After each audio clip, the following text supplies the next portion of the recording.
doing what's necessary to win the football game. That's what it feels like Ohio State's offense has been through 4 games, especially in the 2 big games they played so far. They scored 14 points against Texas, but because his defense only gave up 7, guess what? You're 1-0. They only scored 24 points against Washington, but because your defense only gave up 6 points, guess what? You're 4-0. So now the question is this, and Ryan Day was even talking about it after the game, how they're still trying to find their identity offensively. Stefan, 2-parter for you. What do you think Ohio State's identity is right now, and why has it been such a struggle to get there? I think Ohio State's identity has been, should be, number 4, number 17, Cardinal Tate and Jeremiah Smith. And frankly, if you want to get Brandon Inniss involved, I know he had the fumble on the punt return, but when they were using him in the offense, like, things were going well. And I still think Brandon Inniss is a good receiver. The identity should be use the passing game to open up the running game.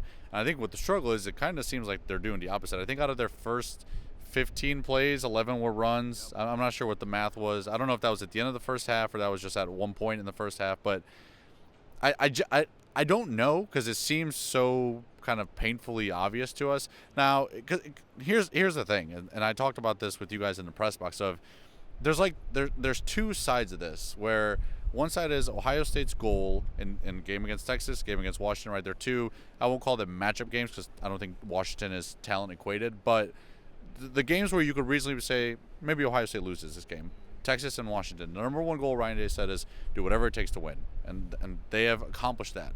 But in the same vein, what does he always say, whether they're playing Georgia or Texas or Alabama under Nick Saban or whoever, or even when they're playing Grambling State, he said it's about us, it's about Ohio State, right?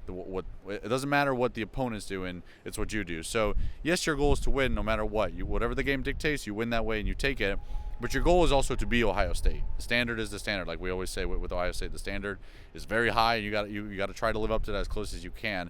And there's this balance of, yes, you're doing what it takes to win, but you're not winning your way. And that's why we get in the third quarter, and you're like, why is this game so close when Ohio State could have opened it up a bit and taken more chances? It seems so obvious to me what this team's identity should be. And I don't know why it's not working necessarily. Let me rephrase that. It is working because it worked in the second half, because they went to their identity, or what I think should be their identity in the second half. So it did work. I don't know why they don't necessarily lean on it early. Why they waited for it to happen. Maybe it was adjustment to the environment or whatever. I don't know. And I think maybe the part that has you kind of scratching your head the most is the guy who's in the booth is the guy who recruited Jeremiah Smith and Cardinal Tate, and also produced Jackson Smith and Jigba was here, really good. Chris Olave, Garrett Wilson, Emeka Buka might just be the offensive rookie of the year. Like, one more thing. The part that has me scratching my head, maybe more than anything, is that this is the conversation we had after the Michigan game last year. Why not utilize your weapons? And if the season ended there, and then we came into the season, and that's how it looked, we'd be saying they're doing the same thing again. But then you saw in the playoff what it looks like when you do what we're talking about here. When you lean on those receivers, it looks like 34-0 on Oregon. It looks like Tennessee doesn't want to be here anymore. It looks like, not the Texas game, but Notre Dame when they got going against Notre Dame, and then you come in and it's just, I don't know. I'm scratching my head. When we started this video, I said my answer might be I don't know, and I think my answer is I don't know. But then in the second half, maybe they said I don't know. Here's the question, because to Stefan's point, it's not yes, win the football game, but that's not how we're talking about Ohio State. Everything's about winning a national championship, accomplishing your goals. Do you think what we have seen from Ohio State through 4 weeks, win or lose, regardless of the scoreboard, what they have looked like, as they talk the style points of it all, do you think this team can win a national championship playing the way they are playing right now on offense? That's a good question. Playing the way that they're playing on offense, I want to say yes, because this defense might be at that level. So yeah, I think so.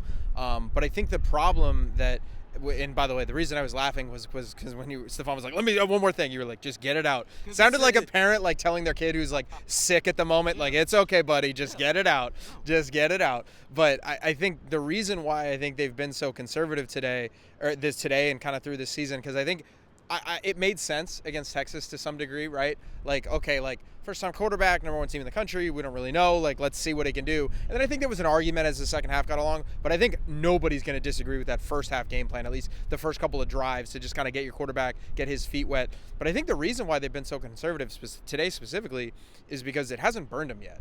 Like, genuine question. Ohio State loses to Texas. Does the same offensive game plan today, like, does it look the same today as it did, what we saw? Like, if Ohio State enters this game with one loss, is there more urgency? Because, again, like, if you pick up one loss at the beginning of the year, you think, okay, one loss, you're fine. But, like, you go into a tough road environment like this against Washington. We talked about the line being a little suspicious all week. Washington was winning for the majority of the first half. Like, you kind of think to yourself, like, maybe wait a minute, hang on here. And if you go into that game or if you come into this game like knowing you can lose, and it's like, man, we might have 2 losses before September is over. We can't have that because we got Penn State on the schedule, we got Michigan on the schedule, we got to play a whole host of other Big Ten games. Like, I wonder if that's the case. So I think Ohio State kind of needs to get out of that a little bit. I mean, you've got a quarterback who's proven he can do it. You've got a quarterback who's proven he can handle whatever you throw at him. I mean, the receivers, duh. I think you figured out your running back situation. Right guard is a question mark, but really that's, small potatoes compared to the rest of the issues. Like, this offense is rip-roaring ready to go, and I think it's just time to hit the big green-red button that says ignite. You just hit the button. What did I say, the green-red button? The big button that says ignite and it's flashing. Hit it.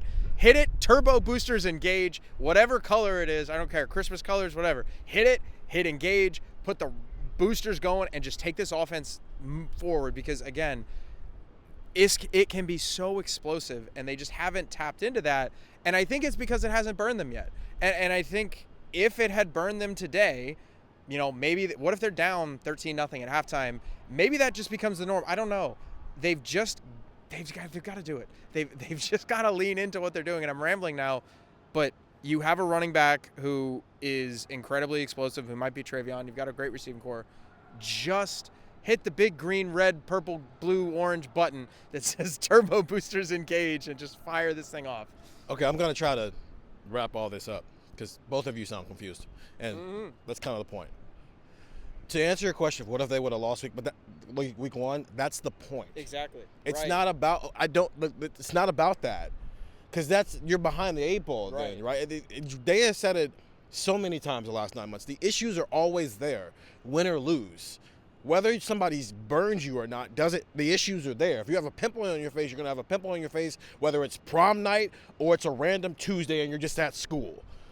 And the problem is because they've won those games, we're going to sound nitpicky going, yeah, but what about the offense? How come they didn't score more points? Because you are allowed to win a game 40-6. You're allowed to do that. And somebody will eventually burn you. That's kind of the point here. You look back through history, when those issues show up, they're going to show up regardless of who you're playing, and eventually you're going to play somebody who can make you pay for not fixing those issues. Last year, the defense was showing signs before they played Oregon, and then what happened? You got on the field with Oregon, and they made you pay for it. Last year, the offense was not good all of November. Then you got to the Michigan game, and they made you pay for it. So eventually, the rent comes due the first of every single month. Great win. Great win. I don't want to take that away. And you don't want it to take away from what the defense did. You just want complimentary football. You want both sides of the football being what we expect them to be. The defense is doing its job. The offense is not. And if it were flipped, we would say young defense, new guys in new spots. They're figuring it out. The offense, can you carry them through the first month of the season and then maybe through mid-October, and then by Penn State they're ready to go. But it's the side of the ball that should be moving at all cylinders, and it feels like for 4 games we're watching them figure themselves out. And I'm just not sure we were expecting them to be figuring themselves out. But the good news is they have a defense, unlike 4 years ago, unlike 2 years ago, who gives them the leeway to figure these things out. But how many times can you ask your defense to do that before it eventually burns you? Because even against Washington started to make something shake. It's just they also got in their own way today. And the difference is Ohio State's good enough to get out of its own way. I don't know if Washington was ever good enough to not play with fire the way that they were. Get the text 614-350-3315. It's a 2-week free trial, $3.99 after that. I think the offense is going to be fine. But I don't know how many weeks we can keep saying that before we have to start saying, red alert, red alert, red alert. Maybe this offense isn't what we thought it is. And that's all the issue is right now, is it's nitpicking until it's not nitpicking. I'm Steven, that's Stefan, that's Andrew. Go listen to Buckeye Talk, wherever you find podcasts. With that being said, Ohio State won today 24-6. And they will be the number 1 team in the country for yet another week. Talk to you guys later.